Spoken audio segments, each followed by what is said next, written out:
It's finally here. The launch of Diablo 4's Season 7 is happening today. Necromancers, I have the ultimate leveling guide for you. We're going to be hopping into minions today. Now, we're going to go through a breakdown of how I set up these planners. I set them up very specifically to make your journey from 1 to 60 nice and smooth. We're going to be starting out with a level 1 to 25 section. Then the second variant will be 26 to 40. Then we're going to be looking at 41 to 60. This is how we're going to break it down, and each one is going to progressively get more and more affixes, aspects, and then tempers as well. If we come down here, what you're going to see is a breakdown of all of the different aspects that we put on. For the first two variants of the planners, I didn't put anything in there that has to be a drop. It's going to be anything that you can get from dungeons, so this way you can set yourself up without having to go out and hope for something to drop in order to get your build to work. Now, you absolutely do not have to go and do these dungeons, but if you wanted to get yourself off and running at the right foot and get your character set up for success later on, you can go level inside of these dungeons. It's just going to be an option for you if you wanted to get a couple aspects. Now, if you come into the game and you open up your Codex of Power, when you go here, you can search for all of the aspects that are listed inside of the planner. If you look down here, we haven't discovered this one and it shows that there's a dungeon available. If you click right here where it says pin on map and we click this, now when you bring up your map, it's actually going to self-pin automatically for you. So all you have to do is follow the line, and now you know where the dungeon is that you're going to need to do in order to get those aspects. I have also included on the bottom here a section for all of the important aspects that can drop that you can't get out of dungeons. So if you happen to get those to drop for you, you're going to come up here, you're going to go into the 41 to 60 variant. This is the one that has all of the aspects that can drop, because by this point in the game, you're going to be seeing a lot of legendaries drop. You have a better chance of getting those aspects. If you don't find them, then just run with whatever the previous variant has right here. That's going to be the best option for you. We're going to go back to the first variant here, and then we're going to start looking at gear stats and the way the gear stats are broken down.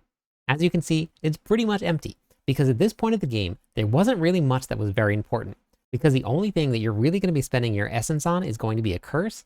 There was definitely nothing that you needed to do in order to regenerate your essence. The only thing that we did put on was Elemental Surge. This right here is actually going to be a very big deal. And the reason that is going to be a big deal is because it does a lot of damage at a low level. By the time that you can unlock tempers at level 10, you will be doing somewhere around 5 to 10 damage. Elemental Surge, even at the very base of the temper, it's going to do about 250 to 500 damage. It's a big increase to the damage that you do. I know we normally replace our weapons quite often, but we're going to have so many materials from doing all of the whispers as part of this season. It's going to be worth putting this on and making your journey much, much smoother. The damage is through the roof. As we go through the other variants, now you can see that we're going to start adding more and more tempers on. And then by the time we get to the final variant here, we're going to have a full stat sheet all up and running for you. So make sure that you follow along with each section. If you find yourself in a spot where you have a ton of materials and you want to temper, go right to the end here, and then this is the guide that you can use. So now let's take a look at the aspects and see how that's broken down for us. We're going to start with a Disobedience.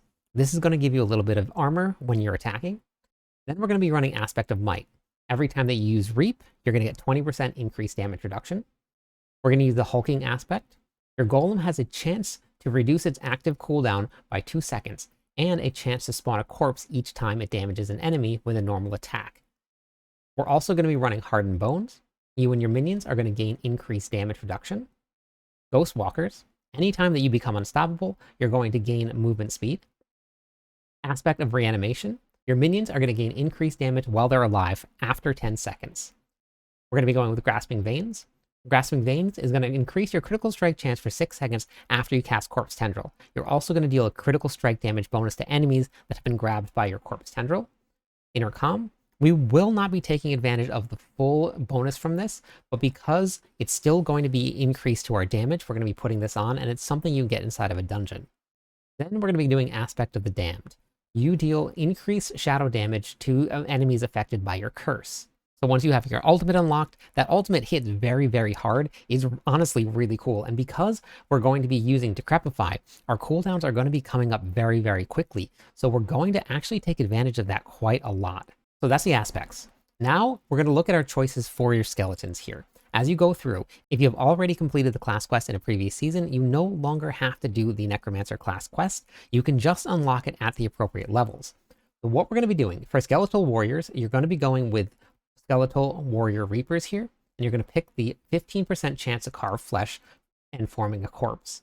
Then we're going to go with Skeletal Mages and Shadow Mages. Shadow Mages are going to deal an additional shot every 3 attacks. And for your Golem, we're going to be going with the Blood Golem. When a Golem heals itself with an active ability, you are also healed for 5% of your maximum life for each enemy drained. While your Blood Golem is healthy, you gain 25% damage reduction and increased damage. It's a good source of survivability and damage. When you click the Golem button, that is your active. Your Golem becomes unstoppable and taunts nearby enemies, and takes 30% of the damage for the next 6 seconds. Gains 70% of the armor as thorns for the duration. You become unstoppable for 1.5 seconds. When your Golem dies, it respawns after 20 seconds. What that means is that you're going to become unstoppable. This is your source of it right here. This is really great. If you're in a bind, you click on this button and it's going to get you out of it. Then we're also going to look at Raised Skeleton. Once all your skeletons have been summoned, Raised Skeleton briefly summons a Skeletal Priest to empower your minions for 8 seconds, increasing their damage by 30% and healing them for 25% of their maximum life. You can basically spam this every 8 seconds. You cast this button here, and you're going to heal them and make them do more damage. It's really important to make sure that you're using this and this whenever you need it. Let's take a look at the skill tree and how that's broken down. Now, I was very particular in how I put this together. If you come up to the top here, you can click the leveling path. That's going to unlock this right here. This is exactly how I put the skills in what order I put them in. If you go down the list and you just put in and fill in all of the points here, you're not going to be able to unlock all of the abilities that you need in the correct order. When I go through this planner, I'm just going to cover everything that we come to, but as you go through, make sure you follow along with the list over here. We're going to be starting with a Reap. This will give you 15% damage reduction. Going into Enhanced Reap, if enemies hit by Reap within 2 seconds die, you're going to gain a 30% attack speed for 4 seconds. Reap forms a corpse under the first enemy hit. Can only occur once every 5 seconds. Moving down, we're going to be going into Hewed Flesh. Lucky Hit, your damage has up to a 12% chance to create a corpse at the target's location. This chance is doubled for bosses. We're going to be going Titan's Fall. Well Fortified, you're going to deal 18% increased damage to elites. Spiked Armor, this is going to be defensive. You're going to gain 15% additional armor and block chance. Skeletal Warrior Mastery, increase the damage and life of your Skeletal Warriors by 45%. 1 point into Grim Harvest, so we can unlock Fueled Death. You're going to deal 9% increased damage for 6 seconds after consuming a corpse. We're going to go to Death's Embrace. Close enemies take 6% more damage from you and deal 12% less damage to you. Death's Approach, you're going to gain 15% movement speed. Amplified Damage, you deal 12% increased damage to cursed and feared enemies. These bonuses can stack. We're going to go 3 points into Skeletal Mage Mastery. Increase the damage and life of your Skeletal Mages by 60%. Decrepify. This is going to be a staple in this build. Curse the targeted area. Enemies affected by Decrepify are slowed by 40% and deal 20% less damage, so it's a great source of survivability. Lucky Hit. Enemies hit well affected by Decrepify have a 10% chance to be stunned. Then we're also going to gain enemies hit while afflicted by Decrepify have a 15% chance to reduce your active cooldowns by 1 second. If we have a giant group of enemies and you cast Decrepify in the middle of it, you watch your cooldowns just shoot down. Sometimes you can get your ultimate back up before it's even done being used. Coming down, we're going to be going into Corpse Tendril. Veins burst out of a corpse, pulling enemies, stunning them for 3 seconds, and dealing 20% more damage to them. Does not consume the corpse. Enhanced Corpse Tendrils. Enemies who are in range of the Corpse Tendril are slowed by 50% before being pulled. Plagued Corpse Tendril. Enemies damaged by Corpse Tendril are made vulnerable for 3 seconds. It's a great source of pulling all your monsters together, stunning, slowing, and making them vulnerable. Neurotic Carapace. When a corpse is formed from your skills or your minions, fortify for 15% of your maximum life. Reaper's Pursuit is going to be used to unlock Gloom. When you deal damage to an enemy with a darkness skill, they take 6% increased shadow damage from you and your minions for 2 seconds, stacking up to 4 times. Terror. You deal 9% increased shadow damage to enemies who are slowed or chilled, and you deal 19% increased shadow damage to enemies who are stunned, immobilized, or frozen. These bonuses can stack and apply to shadow damage dealt by your minions. Coming down, we're going to be going into Finality. You're going to deal 15% increased damage for 8 seconds after you cast an ultimate skill. We're going to do Golem Mastery. Increase the damage and life of your golem by 75%. Inspiring Leader. While you are healthy, you gain 12% increased critical strike chance, and your minions gain 18% increased critical strike chance. Hellbent Commander. While you control at least 7 minions, gain 30% increased summoning damage. We're going to have more than that by a lot with the way that this build is set up. Then we're going to be going with Death's Defense. Your minions are going to gain 8% increased armor and 8% increased resistance to all elements. Bonded in Essence. Every 5 seconds, your Skeletal Priest's healing will heal your skeletals for an additional 60% of their maximum life. For your ultimate skill, we're going to be taking Soul Rift. This was my first time using Soul Rift, and I was a little on the fence about it, but actually putting it on and using it, it is really awesome. It's a great source of defense. It's also a really great source of damage. For 8 seconds, you corrupt the surrounding enemies, dealing 91% damage per second. Every 0.25 seconds of the duration, you absorb the souls of up to 3 enemies, gaining 2 essence and a barrier for 2% of your maximum life. You absorb 3 souls at a time from bosses. Rank 5, every 30 souls consumed refills one of your healing potions with the lifeblood of your tortured victims. Then we're going to be going into Prime Soul Rift. Soul Rift extracts twice as many souls from enemies and applies vulnerable to them. Supreme Soul Rift. Every soul absorbed increases your damage by 0.05 seconds up to 75%. This bonus persists for 5 seconds after Soul Rift ends. Then we're going to be taking Kalan's Edict. Your minions gain 3% attack speed and deal 3% increased damage for each active minion. So that's the skill tree. We're going to go take a look at the runes that we're going to be using. So remember, follow along with the leveling path for those. For the runes, we took very basic runes that I only found while I was leveling up. Sir or Kur, and then Tech. This is going to allow us to drop the Barbarian's Earthquake. It's just a little bit more AoE damage for something when we run up and we try and gain our additional damage reduction. We're also going to be gaining Yaks and then Teb. This is going to drop an Iron Maiden for additional cursing on the enemies. This is going to add counterattack damage to enemies, and it's also going to heal you when they die. Moving down, we're going to look at the Occult Gems. Now, we have 3 different ones, and the way that this works, your summons deal 15% more direct damage to hexed enemies. Now, we're going to be running Hex of Flames, so anybody with Hex of Flames on it, we're going to deal 15% more damage with the minions with that. Then we're going to look at Killing Winds.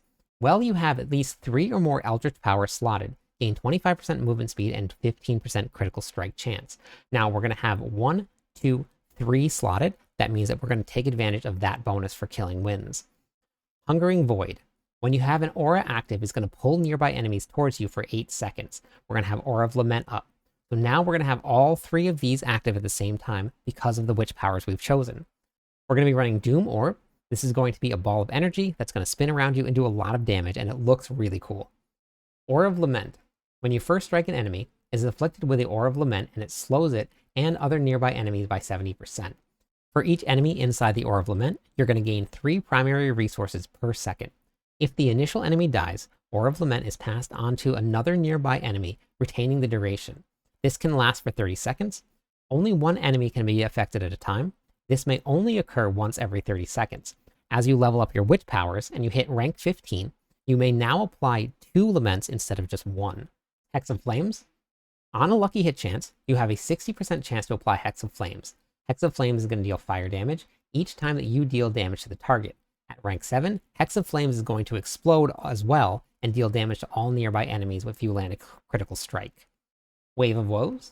Release a Wave of Woes, damaging an enemy with your skills. Wave of Woes will deal an additional shadow damage, and it echoes this damage to all nearby enemies of the same type. At rank 5, damage is increased by 15% each time damage is echoed, and is guaranteed to echo at least 5 times. May strike the same target multiple times. For fighting a boss, it's going to echo 5 times with a 15% increase of damage every time. We're going to be running Grow. After you cast an ultimate skill, your servants, minions, and companions are empowered with Darkness magic. Growing larger in size and dealing 45% bonus damage. This lasts for 15 seconds. At rank 11, your servants, minions, companions gain 100 critical strike chance while enlarged. If you can get the cooldown of your Soul Rift to 15 seconds, you can have empowered minions all the time. They get massive. It's really cool to see. I cannot wait to get my hands on this. Then we're going to be looking at Shaken Soul. Eldritch effects apply vulnerable damage to enemies for 9 seconds. At rank 10, damage from your Psyche and your Growth and Decay effects will also apply vulnerable at half the duration. So it's a great source of vulnerable damage for us here also. For the Mercenary, we're going to be running with Subo.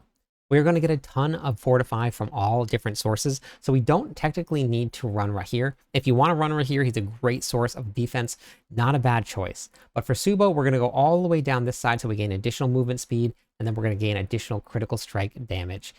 We're also going to be running Variana for the increased attack speed here. Your minions are going to gain this attack speed as well because you gain the attack speed. It's going to be cast on Decrepify, so whenever you hit a group of enemies with Decrepify, you gain that additional attack speed, and you can drop down whatever is going to be attacking you. The final thing that I have to go over is going to be very important. This is going to be our leveling document. This is the leveling document right here. I have all of the build guides that I have put together so far. If you wanted to check that out and try another class, it's all going to be right here. The document is also going to have everything starting from level 1. Everything that you're going to need to do. It's going to have interactive maps, how-to guides, pictures of where to go, what to do, when you unlock specific things, what a gear check is, when to do it, and even going to include a little bit at level 60 when you get there. I'm going to be updating the video at the bottom for a how-to guide of what to do when you hit level 60, what the end game is. But that's all I got for you. I really hope that you love this Minion Necromancer. It would be amazing if you stop by the live stream on the launch day to tell me that you love the build or to give me some feedback on it, because I would love to make improvements if this is something that we need to do. I am also live every night. Stop by, say hi, theorycraft with me. Catch you on the clip side.